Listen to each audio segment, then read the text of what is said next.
খড়গপুর আইআইটিতে বিক্ষোভ কেন? এখানে বলা হচ্ছে জন্মলগ্ন থেকে বিসি রায় হাসপাতাল, সেই হাসপাতালকে সরিয়ে দেওয়া হচ্ছে অন্য জায়গায়, আর তাই ডিরেক্টরের অপসারণ চেয়ে খড়গপুর আইআইটিতে বিক্ষোভ। কথা বলবো প্রতিনিধি শঙ্করের সঙ্গে। শঙ্কর, কেন এই হাসপাতাল সরানো হচ্ছে? কর্তৃপক্ষের কি দাবি? এই পশ্চিম মেদিনীপুরে খড়গপুর আইআইটি রয়েছে, সেখানে আমাদের প্রাক্তন যে মুখ্যমন্ত্রী বিধানচন্দ্র রায়, তার নামে হাসপাতাল রয়েছে জন্মলগ্ন থেকে। আর সেই হাসপাতাল তাকে আইআইটি থেকে 4 কিলোমিটার দূরে শ্যামাপ্রসাদ মুখোপাধ্যায় সুপার স্পেশালিটি হাসপাতাল করা হয়েছে, সেখানে শিফট করা হচ্ছে। আর এরই প্রতিবাদ জানিয়ে আইআইটির প্রাক্তনী যারা কর্মীরা ছিল তাদের দাবি যে এই হাসপাতাল সরানো হচ্ছে কেন, তার পেছনে কারণ কি?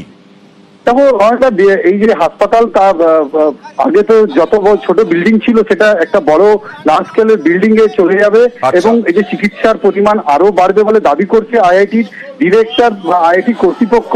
যদিও আইআইটিতে যারা প্রাক্তন কর্মী বা অধ্যাপকের যে পরিবারের লোকেরা, তাদের দাবি যে এই হাসপাতাল আইআইটি ক্যাম্পাসের মধ্যে রয়েছে এবং এই ক্যাম্পাসের মধ্যে রয়েছে 17,000 পড়ুয়া।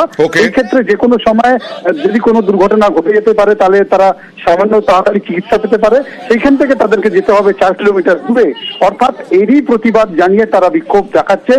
ডিরেক্টরের অপসারণ কি সিদ্ধান্ত হয়, আদৌ বিসি রায় হাসপাতাল সরানোর সিদ্ধান্ত থেকে পিছিয়ে আসে কিনা কর্তৃপক্ষ, আমরা নজর রাখবো। এখানকার ডাইরেক্টর যিনি এসছেন প্রফেসর VK তিওয়ারি, RSS এর লোক, উনি এসে এখানে রামরাজত্ব আরম্ভ করেছেন। এখানে উনি বিসি রায় হাসপাতালটাকে মিটিয়ে উনি শ্যামাপ্রসাদ মুখার্জি হাসপাতাল করবেন। এই হাসপাতালটাকে শিফট করা হবে আমাদের বলরামপুরে। প্রত্যেকটা পেনশনার যাদের বয়স হয়ে গেছে তারা অসুস্থ হলে কি করে আসবে? 17,000 স্টুডেন্টরা কি করে যাবে? পুরো কমিউনিটির অসুবিধা হচ্ছে। আমরা কখনো বলছি না যে সুপার স্পেশালিটি হসপিটালটা চালু না হোক, ওটা চালু হোক, কিন্তু আমাদের ঘরের মধ্যে যে একটা হসপিটাল রয়েছে এটাও থাক, দুটোই থাক।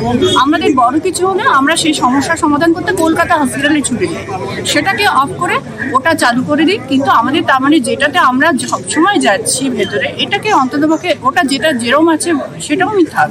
বৈশাখেই বউবাজার মেট্রো চালু। হাওড়া থেকে সরাসরি সেক্টর 5 ইস্ট ওয়েস্ট মেট্রো চালু হয়নি, কারণ বউবাজার, সরাসরি যে বউবাজারের পোর্শনটা, সেই বউবাজারের কাজ নিয়ে প্রচুর প্রবলেম ছিল। এবার জানা যাচ্ছে যে লাইন পাতার কাজও শেষ হয়ে গেছে বউবাজারের ওই ছোট্ট অংশে, এবং তাহলে হাওড়া থেকে একেবারে সরাসরি সেক্টর 5 আসতে পারবেন সাধারণ মানুষ। সরাসরি চলে যাব প্রতিনিধি আবিরের কাছে। কিভাবে বলা হচ্ছে, কিভাবে ভরসা জোগাতে পারবেন মেট্রো কর্তৃপক্ষ সাধারণ মানুষকে? আবির,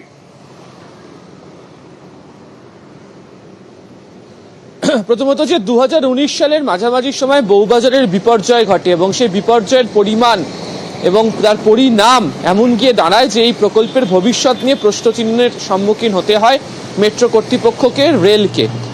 আজকে যেটা জানা যাচ্ছে যে রেলওয়ে বোর্ডকে একেবারে জানিয়ে দেওয়া হয়েছে যে বউবাজারের যে কাজ, সেই কাজ সিভিল ওয়ার্ক তা শেষ এবং বউবাজার হচ্ছে নো রিস্ক ফ্যাক্টর জোন হিসাবে অভিহিত হয়ে যাচ্ছে।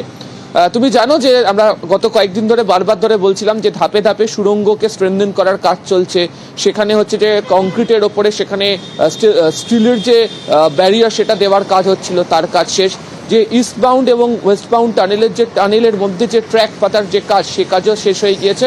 এবং বউবাজারে 2019 সালে বিপর্যয়ের পর কিভাবে কাজ হবে তার জন্য বউবাজারের দুর্গাপিথুরি লেন, শেখরাপাড়া যে লেন, সেখানে 60 মিটার অংশ চিহ্নিত হয়েছিল, যেখানে 6 মিটার লম্বা 9 মিটার চওড়া একটা বিশাল আকার শ্যাফট বা চৌবাচ্চা তৈরি করা হয়েছিল, তাও বন্ধ করে দেওয়া হলো। অর্থাৎ বউবাজারের সুড়ঙ্গের মধ্যে যে কাজ সেটি শেষ হয়ে গিয়েছে। এখন সিগন্যাল এবং টেলিকমিউনিকেশনের যে কাজ, সেই কাজ বাকি থাকছে এবং তারা বলছেন আগামী 2 মাসের মধ্যে সেই কাজ শেষ করে দিতে পারা যাবে। এবং তুমি যেমনটা বলছিলে যে বাংলা নববর্ষেই সেক্টর 5 থেকে হাওড়া ময়দান পর্যন্ত মেট্রো দৌড়ের ক্ষেত্রে আর কোনো অসুবিধা থাকছে না। একই সঙ্গে তোমাকে জানিয়ে রাখবো, যখন ওই অংশ দিয়ে মেট্রো চলাচল করবে তার কম্পনের জেরে যাতে কোনো ধরনের অসুবিধা না হয়, সে কারণে সেখানে যে ট্র্যাক পাতা হচ্ছে সেখানে ভ্যানগার্ড প্যান্ডোল সিস্টেম, বিশেষ প্রযুক্তি আনা হচ্ছে এবং বউবাজার সন্নিহিত অংশে 260 মিটার জায়গায় জিও ফিজিক্যাল ইনভেস্টিগেশন করারও সিদ্ধান্ত নেওয়া হয়েছে, তার ফলে যাতে শীঘ্রই সয়েল টেস্টের পর ওখানে আবার ফের বাড়ি তৈরি করতে পারা যায়, সে ব্যাপারও নিশ্চিত হয়ে যাবে KMRCL এবং কলকাতা মেট্রো। তার মানে পয়লা বৈশাখ বা নতুন বছরে, বাংলার নতুন বছরে আমরা এই উপহার হয়তো বা পেতে চলেছি।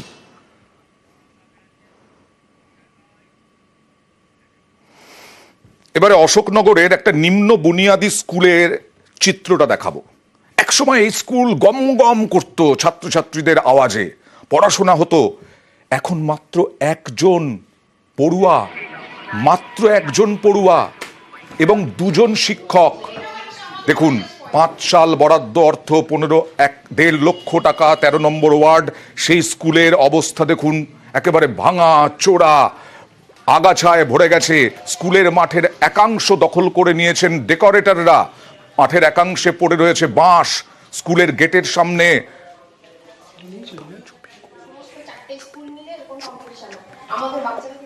মাঠের একাংশে পড়ে রয়েছে বাঁশ। একসময় পড়ুয়াদের চিৎকারে গমগম করত স্কুল, আর সেখানে মাত্র একজন ছাত্র। কথা বলবো প্রতিনিধি জিয়াউলের সঙ্গে। জিয়াউল, এই স্কুল কি তাহলে চলছে বলা যায়? দেখো, চলছে, হয়তো ধুকধুক করে চলছে, কিন্তু একটা সময় গম গম করে পড়ুয়াদের আওয়াজে এখানে স্কুল অতিষ্ঠ হয়ে থাকতো। পড়ুয়ারাও বলতো, বা প্রচুর ছাত্রছাত্রী এখানে পড়তো। কিন্তু এই অশোকনগরের 13 নম্বর ওয়ার্ডের নাগরিক শিক্ষা সংঘ বুনিয়াদী স্কুল 1952 সালে প্রতিষ্ঠিত। ফলে একটা সময় এই স্কুল থেকে IAS IPS হয়েছেন এমনটা এলাকার মানুষ বলছেন। কিন্তু সেই স্কুল এখন তাহলে এরকম হলো কেন? কারণ পড়ুয়া স্কুলে ফলে একজন মাত্র। দেখো কেন হয়েছে, শিক্ষকদের একটা আজব অজুহাত তারা দিচ্ছেন, সামনে আনছেন যে পাশে একটি বেসরকারি ইংলিশ মিডিয়াম রয়েছেন, ফলে সেখানে নাকি পড়াশোনা ভালো হচ্ছে। সেই জন্য এই সরকারি স্কুলে শিক্ষক পড়ুয়ারা আসছে না। কিন্তু 2 জন মাত্র পড়ুয়া। অভিভাবকদের আরও দাবি যে শিক্ষকদের যে দাবি যে আরও শিক্ষক বাড়াতে হবে, তাহলে নাকি এখানে পড়ুয়া আসবেন। কিন্তু বছর 5 আগেও সেখানে প্রায় 100-র বেশি পড়ুয়া থাকতো। হঠাৎ এই বছর 5 মধ্যেই সেই পড়ুয়া কমতে কমতে মাত্র একজন পড়ুয়া, এবং তাকে যত্ন সহকারে পড়াচ্ছে। অভিভাবকরা এবং পড়ুয়ারা কি বলছেন একবার দেখাবো। আপনাদের বাচ্চা স্ট্রেংথ কি? এখন আমাদের 6টা, গত বছর আমাদের অনেকগুলো বাচ্চা ছিল, তার আগের বছর আমাদের বাচ্চা ছিল। মিড ডে মিল আমাদের প্রতিদিনই রান্না হচ্ছে। দেখুন কি, ওই যে একটা বাচ্চা হলেও আমাদের ওই যে যেরকম রান্না হচ্ছে, আসে রেগুলার একটা করে বাচ্চা, 1টা 2টো 3টে বাচ্চা আসছে। ICDS স্কুল থেকে ফোন নাম্বার নিয়ে আমরা সেই সব গার্জিয়ানের সাথে আমরা যোগাযোগ করেছি। কিন্তু তাদের ওই একটাই কথা, প্রথমে ভদ্রভাবে বলেছে যে হ্যাঁ আমরা পাঠাবো, কিন্তু আলটিমেটলি কেউ পাঠায়নি। এটা খুব দুঃখের ব্যাপার যে নাগরিক শিক্ষা সংঘের মতন একটি স্কুলে এখন স্টুডেন্ট পাচ্ছে না। আমি এই পাশের স্কুলেই পড়তাম, তখন সব থেকে ভালো স্কুল ছিল নাগরিক শিক্ষা সংঘ। শিক্ষার মান এবং স্টুডেন্ট সবকিছুতেই নাগরিক শিক্ষা সংঘ 1 নম্বরে ছিল এই অঞ্চলে। কাজে সেখানে এখন 2-3 জন ছাত্র, খুবই দুঃখের ব্যাপার এগুলো। যেখান থেকে আমাদের প্রতিনিধি বলছিলেন যে IAS IPS হয়েছেন এখানে পড়াশোনা করে, সেই স্কুলের কোথাও কি শিক্ষক শিক্ষিকাদেরই গাফিলতি? শুধুমাত্র বেসরকারি ইংরেজি স্কুলের দিকে তারা ঠেলে দিচ্ছেন অভিযোগ। দেখো, অভিভাবকদের তো বিস্তার অভিযোগ রয়েছে। তার কারণ যে শিক্ষক বা শিক্ষিকারা রয়েছেন এখানে, তারা স্কুলে এসে শীতের সময় তুমি ছবিতেই পরিষ্কার স্পষ্ট বোঝা যাচ্ছে যে রোদ তাপাচ্ছে, অর্থাৎ উষ্ণ নিচ্ছেন, অর্থাৎ এই রোদের তাপ নিচ্ছেন, যেহেতু পড়ুয়া নেই। ফলে তাদের কোনো ইচ্ছা শক্তি নেই। যেহেতু ইংলিশ মিডিয়াম পাশে রয়েছেন, সেখানে পড়ুয়া আছে হু করে, কিন্তু তাদের যে ছাত্র বা পড়ুয়া টানা, তাদেরও দরকার। তাদের অভিভাবকদের সঙ্গে কথা বলে সেখানে দুষছেন স্থানীয়রা। দেখা যাক এই স্কুল আবার গম গম করে কিনা, কার উদ্যোগে করে, দেখাবো আমরা নিশ্চয়ই তারপরে।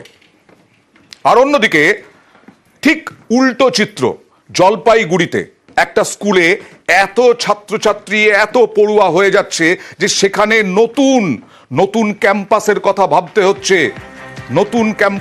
ভাবতে হচ্ছে, কারণ পড়ুয়ার সংখ্যা বেড়ে যাচ্ছে।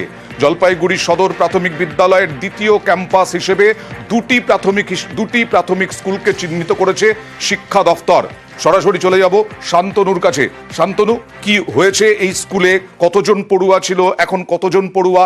কেন, কিসের টানে পড়ুয়ারা আসছে এই স্কুলে পড়াশোনা করতে?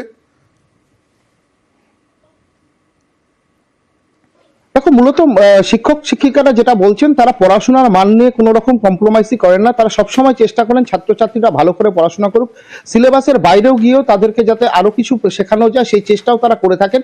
এবং সবচেয়ে বড় কথা, এই স্কুলটির সঙ্গে রয়েছে আরেকটি উচ্চ মাধ্যমিক বালিকা বিদ্যালয়, সেটিও একই ক্যাম্পাসের মধ্যে। তাতে কি সুবিধা হয়, এখানে যদি কোনো পড়ুয়াকে প্রাথমিকে ভর্তি করা যায় তাহলে সরাসরি সে কিন্তু উচ্চ মাধ্যমিক বিদ্যালয়ে ভর্তির সরাসরি সুযোগ পেয়ে যায়। এই দুটো কারণকেই মূলত বলা হচ্ছে অন্যতম কারণ। আমি আসছি, অভিভাবকরা কি বলছেন একবার দেখাই শান্তনু। এদিকেও বসে একটা ক্লাসের মধ্যে, এটাই আলাদা ব্যাপার। কি বলবো, এখন সবাই যেটা ডিসিশন নেবে সেটাই আমার ডিসিশন থাকবে। আমার একা পক্ষে তো এগুলো ডিসিশন নেওয়া সম্ভব নয়। খোলামেলা হলে ভালো হয়। খোলামেলা হলে তো অবশ্যই ভালো হয়। চাপ পড়ে যায়, চাপ তো আছেই। প্রেপের যেহেতু নির্দিষ্ট রুম বাধা এরা করে রেখেছে, 3-4টে রুম নিয়ে এরা প্রেপ স্কুল চালাচ্ছে। গোটা স্কুলটা যদি এরা পেতো আরো ভালো হতো। এ ব্যাপারে একেবারে চূড়ান্ত সিদ্ধান্ত হয়ে গেছে। শান্তনু, কি সিদ্ধান্ত নেওয়া হয়েছে?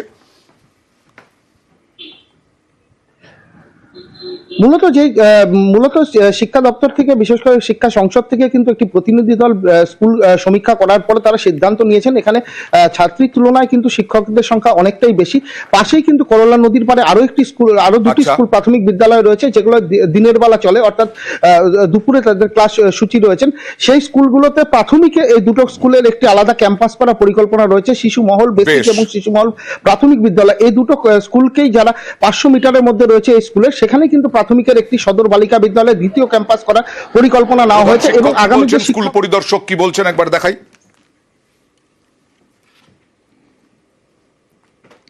সদর গার্লস প্রাইমারি স্কুলে প্রায় 1400 স্টুডেন্ট।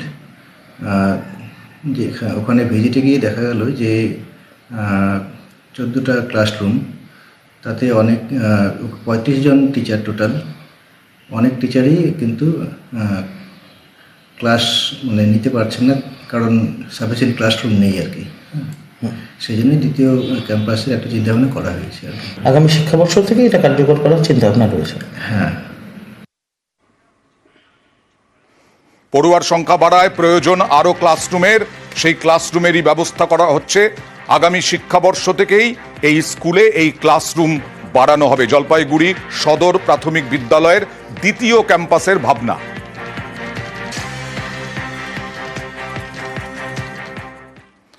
এবার হাওড়ার আন্দুলে জগবন্ধু কলেজের অবস্থা দেখুন। বিক্ষোভ কলেজে উত্তেজনা। আন্দুলে জগবন্ধু যে কলেজ, সেই কলেজে উত্তেজনা।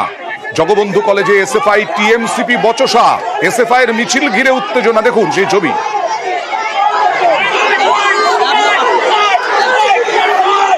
দীপশিতা ধরের নেতৃত্বে মিছিলে বাধার অভিযোগ।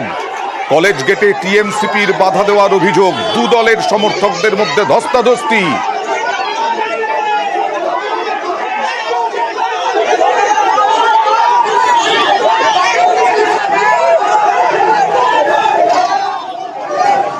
এই কলেজের সাধারণ ছাত্রছাত্রীরা তাদের পছন্দের পতাকা নিয়ে কলেজের ভিতরে ঢুকবে, এতে কার সমস্যা?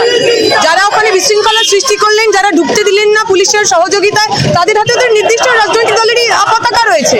তাহলে কি এটা বকলমে বুঝিয়ে দেওয়া হচ্ছে যে কলেজের ভিতরে তৃণমূল ছাত্র পরিষদ ব্যতীত আর অন্য কেউ ঢুকবে না? আমাদের যা স্ট্রেংথ ছিল, আমরা যদি চাইতাম ওই যে গেট ঘুরিয়ে ওর পিছনে যারা রয়েছে তাদেরকে সরিয়ে আমরা ভিতরে ঢুকতে পারতাম। ছেলেমেয়েরা পড়াশোনা করে পরীক্ষা দিতে এসছে, আমরা সেটা ডিস্টার্ব করবো না বলে ঢুকিনি। ইলেকশনের সময় যদি তাদের মনে হয় তারা একই রকম ভাবে আমাদের বাধা দেবে, আমরা কিন্তু আর যে কায়দায় আজকে মিছিল করেছি সেই কায়দায় মিছিল করবো।